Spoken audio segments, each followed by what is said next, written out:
नमस्कार, खबरें जारी न्यूज 24 पर मैं हूं आपके साथ मकसूद खान। चुनावी मौसम में जाति जाति का शोर चारों ओर है। ओबीसी, दलित, अल्पसंख्यक के बाद चुनाव में आदिवासी वोट बैंक पर बीजेपी और कांग्रेस का फोकस चल रहा है। मध्य प्रदेश और राजस्थान में आदिवासी वोट बैंक को साधने के लिए दोनों ही पार्टियां अपना दमखम लगा रही हैं। बीजेपी की तरफ से पीएम मोदी ने मोर्चा संभाल रखा है, तो कांग्रेस की तरफ से राहुल और प्रियंका आदिवासी वोट का गणित सेट कर रहे हैं और सियासी फिजा में यह बात गूंजने लगी है, क्या मध्य प्रदेश राजस्थान में अब आदिवासी होंगे किंग मेकर?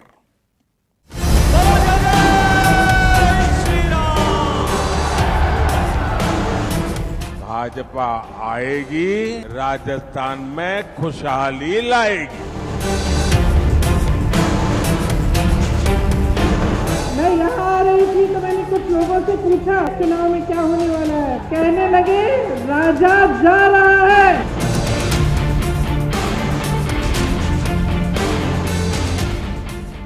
आदिवासी जिसका रखेंगे मान वही जीतेगा एमपी राजस्थान।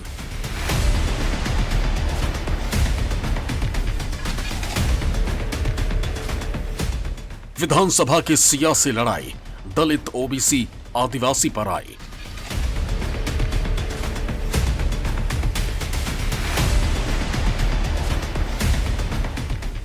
सियासी गणित पर जिनकी पकड़ वही आदिवासी बनेंगे किंग मेकर।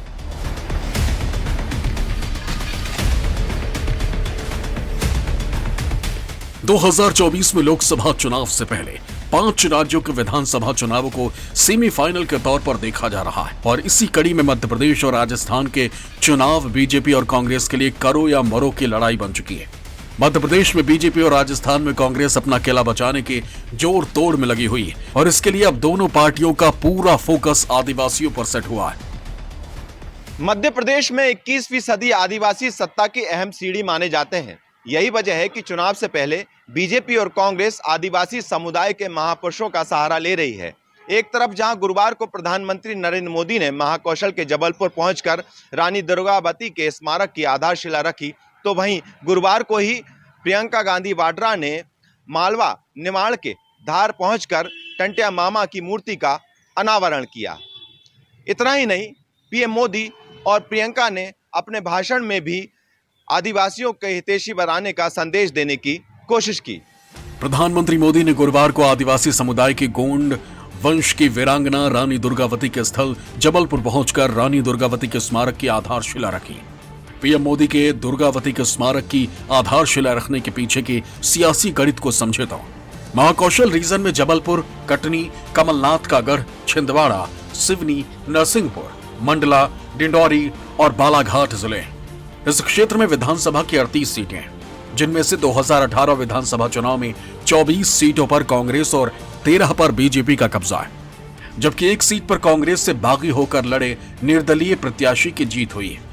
38 सीटों में से आदिवासियों के लिए आरक्षित 13 सीटें हैं, जिनमें से 11 पर कांग्रेस और सिर्फ 2 सीटों पर बीजेपी विधायक हैं। और इस बार एंटी इनकम्बेंसी और इंडिया गठबंधन के फैक्टर का खास ख्याल रखकर बीजेपी पीएम मोदी के चेहरे के साथ एमपी की हर एक सीट पर जीत की मुहर लगाने की तैयारी कर रही है। सरकारी दफ्तर से खजाना लूटने का रास्ता बन गया था। कांग्रेस ने इनका झूठे नाम, फर्जी नाम, कागजी दस्तावेज तैयार कर दिए। ये 11 करोड़ फर्जी नाम जो सच्चे गरीब लोग हैं, असली गरीब लोग, आदिवासी लोग हैं, उनका हक छीन करके खजाना लूटने का काम हो रहा था। 2014 में आने के बाद ये मोदी ने सब कुछ साफ कर दिया। आए दिन कांग्रेस सरकार के हजारों करोड़ रुपए के घोटाले हेडलाइन बना करते थे। जो पैसा गरीब पर खर्च होना था, वो पैसा कांग्रेस के नेताओं की तिजोरियों में जा रहा था। 2014 के बाद जब आपने हमें सेवा करने का मौका दिया, तो कांग्रेस सरकार की बनाई उन भ्रष्ट व्यवस्थाओं को बदलने का हमने एक अभियान चलाया। एक तरफ भारत की उपलब्धियों की चर्चा पूरी दुनिया कर रही है, लेकिन यही वही राजनीतिक दल जिनका सब लूट गया है, सिवाय कुर्सी उनको कुछ दिखता नहीं है, ये अब इस हद तक गए हैं कि भाजपा को गाली देते देते भारत को ही गाली देना शुरू कर दिया है। दूसरी ओर प्रदेश में सत्ता की वापसी की कोशिश में जुटी कांग्रेस के लिए आदिवासी ही सबसे बड़ा सहारा है। चुनाव से पहले आदिवासी वोटर्स को साधने के लिए कांग्रेस महासचिव प्रियंका गांधी धार जिले के मोहनखेड़ा तीर्थ में दर्शन कर टंटिया मामा की मूर्ति का अनावरण कर आदिवासी वोटर्स को साधने की पूरी कोशिश की। दरअसल कांग्रेस चुनाव में आदिवासी वोटर्स को साध कर 2018 जैसी कामयाबी हासिल करना चाहती है। आपको बता दें कि प्रियंका गांधी जिस धार जिले में पहुंची, मध्य प्रदेश की सियासत में इस क्षेत्र का गणित बेहद मायने रखता है। मध्य प्रदेश की कुल 260 सीटों में से 66 सीटें मालवा निमाड़ रीजन में हैं। मालवा निमाड़ रीजन का सेंटर धार ही है। राहुल गांधी ने एमपी में भारत जोड़ो यात्रा निमाड़ के बुरहानपुर से शुरू की और मालवा के आगर से होते हुए गुजरी। तो अमित शाह ने भी अपनी पहली चुनावी सभा के लिए मालवा के इंदौर को चुना है। राजनीतिक दलों को यह बखूबी मालूम है कि एमपी की सत्ता में मालवा निमाड़ की सबसे बड़ी भूमिका होती है। 2018 के नतीजों को देखें तो मालवा निमाड़ की 66 सीटों में से 34 सीटें बीजेपी के पास हैं, जबकि कांग्रेस के पास 29 सीटें और 3 सीटें दूसरी पार्टियों के पास हैं। 2018 विधानसभा चुनाव में मालवा निमाड़ की 66 सीटों में से आदिवासी बहुल्य 22 सीटों पर भारतीय जनता पार्टी को भारी नुकसान उठाना पड़ा था और चुनावी नतीजों में शिवराज सिंह को सत्ता खोनी पड़ी थी। 2018 विधानसभा चुनाव में मालवा निमाड़ की आदिवासी बहुल्य 22 सीटों में से कांग्रेस ने 14 पर कब्जा जमाया था, जबकि बीजेपी के खाते में महज 6 सीटें आई थी और 3 सीटें दूसरी पार्टियों के पास गईं। यानी मालवा निमाड़ में आदिवासी वोट बैंक बीजेपी के लिए बड़ी टेंशन है, तो साथ ही कांग्रेस के लिए इस वोट बैंक को अपने साथ बनाए रखना बड़ी चुनौती है। मैं यहाँ आ रही थी तो मैंने कुछ लोगों से पूछा, नौजवान खड़े थे, मैंने पूछा कि भाई क्या लगता है इस चुनाव में क्या होने वाला है, मध्य प्रदेश का भविष्य क्या है। कहने लगे राजा जा रहा है। 18 सालों में 250 से ज्यादा, 250 से ज्यादा घोटाले हुए हैं। अगर हम उसकी लिस्ट बनाने चले तो हम यहाँ पे 2 घंटे के लिए खड़े रहेंगे। बच्चों के पोषण का घोटाला, मिड डे मील का घोटाला, बच्चों के एडमिशन का घोटाला, ये जो ईडी ये सबके घर भेज देते हैं एजेंसियों को, पता चला कि किसी ने इनके खिलाफ कुछ कह दिया, लिख दिया, एकदम ईडी पहुंच गई उनके घर। यहाँ पे क्यों नहीं पहुंची? यहाँ जो इतने बड़े घोटाले हुए हैं इनके अधिकारियों के घर में क्यों नहीं पहुंची? हमारी कांग्रेस की सरकारों ने पंचायतों को सत्ता देकर यह अधिकार मजबूत बनाया। आज देखिए आज की परिस्थिति क्या है। आज तमाम पंचायतों को मुश्किलों में डाल दिया है और जहां हमने पंचायतों के लिए व्यवस्था लागू की, भाजपा सरपंचों के अधिकारों में कटौती ला रही है, आपको कमजोर कर रही है। एमपी की सत्ता बचाने की कोशिश में जुटी बीजेपी और सत्ता में वापसी की कोशिश में लगी कांग्रेस के लिए मध्य प्रदेश का आदिवासी वोट बैंक क्यों जरूरी है, उस पर एक नजर डालिए। दरअसल एमपी की कुल आबादी में 21.10% आदिवासी हैं। एमपी के 7 संभाग के 20 जिलों में 80 आदिवासी विकास खंड हैं। कुल 230 विधानसभा सीटों में से 80 सीटों पर आदिवासी निर्णायक वोटर हैं। एमपी की 230 विधानसभा सीटों में से एसटी के लिए 47 सीटें रिजर्व हैं। 2013 में मध्य प्रदेश की 47 में से 37 सीटें बीजेपी के पास थीं, जबकि 2018 में 47 में से बीजेपी के पास 16 जबकि 31 सीटों पर कांग्रेस का कब्जा था। यही वजह है कि आदिवासी सीटों पर खुद पीएम मोदी रैलियां कर रहे हैं, जिससे बड़े आदिवासी वोट बैंक को साध कर बीजेपी मध्य प्रदेश में 2023 में जीत का चौका लगा सके। मध्य प्रदेश की तरह राजस्थान में भी कांग्रेस और बीजेपी के बीच टफ फाइट है। दोनों पार्टियां सत्ता बचाना और विरोधी को हटाना चाहती हैं। और एमपी की तरह राजस्थान में भी आदिवासी वोट का सियासी समीकरण सेट करने की कवायद तेज हो चुकी है।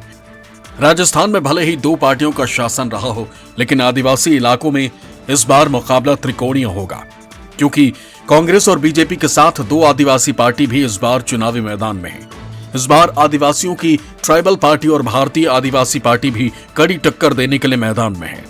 यही कारण है कि राजस्थान के आदिवासी वोट बैंक को लुभाने के लिए कांग्रेस और बीजेपी दोनों ही मशक्कत में जुटी। जहां पीएम मोदी इस साल 2 बार आदिवासी इलाकों में आ चुके हैं, वहीं कांग्रेस ने भी अपने नेता राहुल गांधी की बड़ी जनसभा करवाकर राजस्थान सरकार के जरिए कई बड़ी योजनाओं की शुरुआत कर चुकी है।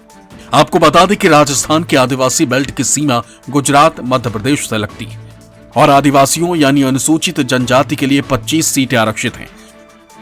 पिछले विधानसभा चुनाव में भारतीय ट्राइबल पार्टी के नाम से आदिवासी हकों की मांग को लेकर बनी नई पार्टी ने 11 सीटों पर चुनाव लड़कर 0.72% वोट हासिल कर 2 सीटें जीत ली थी। इसी पार्टी के 2 विधायकों ने अलग भील प्रदेश की मांग करते हुए भारतीय आदिवासी पार्टी नाम से नई पार्टी बना ली है, जो आदिवासी वोट बैंक में बड़ी सेंधमारी कर सकती है। राजस्थान का जो आदिवासी बाहुल्य क्षेत्र मध्य प्रदेश, गुजरात, महाराष्ट्र, इन लगभग 4 से 5 स्टेटों के अंदर ये हमारी जो पार्टी है वो काम करेगी। कांग्रेस हो या बीजेपी हो, इन दोनों राष्ट्रीय पार्टियों ने इस आदिवासी बाहुल्य क्षेत्र के लिए संवैधानिक जो प्रावधान थे, इन प्रावधानों को लागू करने का आज तक काम नहीं किया है। उन लोगों ने जो फ्री की योजनाएं हैं, छोटी छोटी लालच देके इस एरिया को आज तक वोट बैंक बना रखा था। आदिवासी इलाके में 2 स्थानीय पार्टियों के भी सामने आ जाने के चलते अब यहां पर तकरीबन 20 से भी ज्यादा सीटों पर त्रिकोणीय मुकाबले की रोचक संभावना बनाई है। यही कारण है कि केंद्र और राज्य सरकार भी आदिवासी इलाके को लेकर कई बड़ी सौगातें दे रही है। खुद मुख्यमंत्री अशोक गहलोत अनुसूचित जाति और अनुसूचित जनजाति के इन 58 सीटों में से 50 सीटें जीतने के लक्ष्य को लेकर काम कर रहे हैं, क्योंकि वे खुद इस बात को अच्छी तरह से जानते हैं कि 3 बार मुख्यमंत्री बनने में आदिवासी इलाके की कांग्रेस को मिली सीटों ने काफी बड़ी भूमिका निभाई थी। राजस्थान के सियासत पर कब्जे की लड़ाई में बीजेपी ने मोदी नाम केवलम पर भरोसा जताया और पीएम मोदी भी अपने अंदाज में चुनाव प्रचार में जुट चुके हैं। राजस्थान में वैसे भी किसी भी पार्टी की सरकार बनाने में दलित और आदिवासी मतदाताओं की सबसे बड़ी भूमिका रहती। अनुसूचित जनजाति यानी आदिवासी समुदाय के लिए 200 में से 25 विधानसभा सीटों को मिलाकर अनुसूचित जाति के लिए कुल 59 आरक्षित सीटें राजनीतिक समीकरणों को बनाने और बिगाड़ने की बड़ी भूमिका निभाते हैं। यही वजह है कि पीएम नरेंद्र मोदी भी इस चुनावी मौसम में आदिवासी इलाके का 2 बार दौरा कर चुके हैं। पीएम नरेंद्र मोदी जब पहली बार आदिवासी इलाके में गए तो वे रात को 10 बज जाने के चलते अपना भाषण नहीं दे पाए। ऐसे में उन्होंने वादा किया कि वे फिर से इस इलाके में आएंगे। यहाँ पर जलियांवाला बाग के नाम से कहे जाने वाले आदिवासियों के इस सबसे बड़े मानगढ़ धाम में आकर उन्होंने पूजा अर्चना भी की, शहादत को नमन भी किया।